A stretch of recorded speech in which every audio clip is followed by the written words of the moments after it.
party and there were movie actresses and you were under the table looking like an asshole. I didn't believe it. I'll quit tomorrow. He could only see so much of that, but fortunately we had all the albums to see. The first 3 or 4 were great, and then it started going down. And I had some real good people that said, "Look what you're doing," and they rubbed it in my face. Dr. Lou Cox, a doctor I attribute, psychologist that helped me get sober in the beginning, and Tim Collins, and John from New York, Johnny Padell, and who are these people? Well, Johnny Padell's in the 12-step program, and he told Tim Collins looked at this and he said, "Whoa, because we got to do something." Tim Collins is our manager. He said, "Whoa, we got to do something here." Goes, "You guys, I can manage you and I want to do a great job, but you're too fucked up, Steven." And he found some people that said, "Yeah, it's the drugs and alcohol. That's stopping their creativity." Some people had the answers. A lot of people don't want to listen. But I said, I let go, and I said, I give. I want to be with Joe, but I want to have drugs. We can't have the both. Because Joe didn't want to be with me. The band said, we want to break up. You're out of the band if you keep getting fucked up. And a lot of threats went around, but they weren't meant at the time, but they were. It's called tough love. But there comes a time in every man's career when he's got to clean up his act. You got to see it as face value.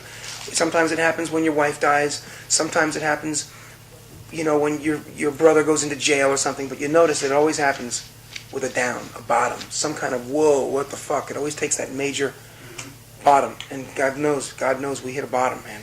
Every one of us. We're really down there.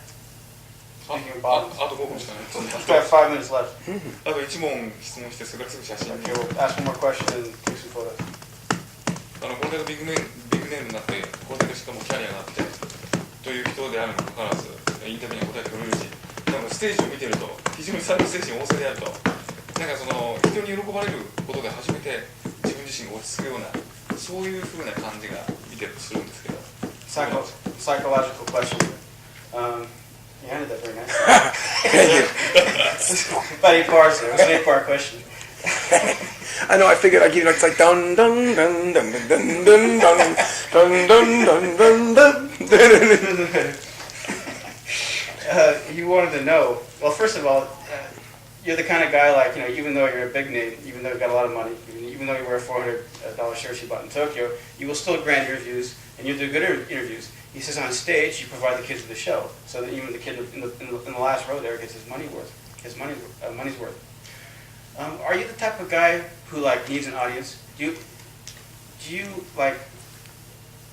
is it the real you who comes to life when you have an audience? It's like I think it's the real me. When I was a kid, I got shut up, and I always said stuff wrong. I still do. I still don't know how to talk to people properly. I'm going to go away and learn about the honey and vinegar trip, and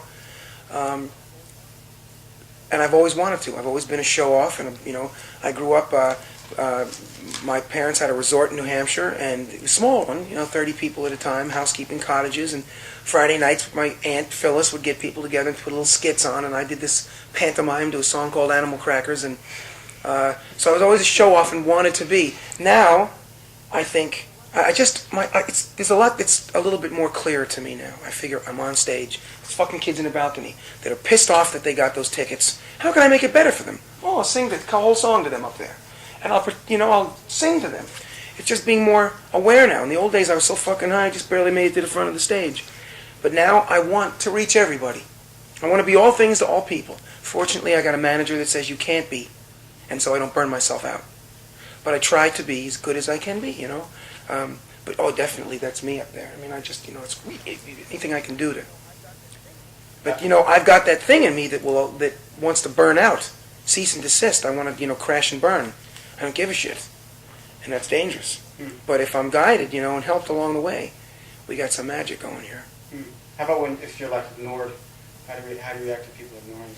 Oh, I tip tables over and poke people's in the eyes. And, no, I have a side of me now that likes to, I ask to slow down during the day. I ask for help. I say, help me slow down today and help keep me sober today. And I tap into higher power. I just ask. When I go in to do something, television, I'm as nervous. You have no idea how nervous I am. And knowing that I'm nervous, I ask a power greater than myself to take that nervousness away. And every time I do that, it goes away.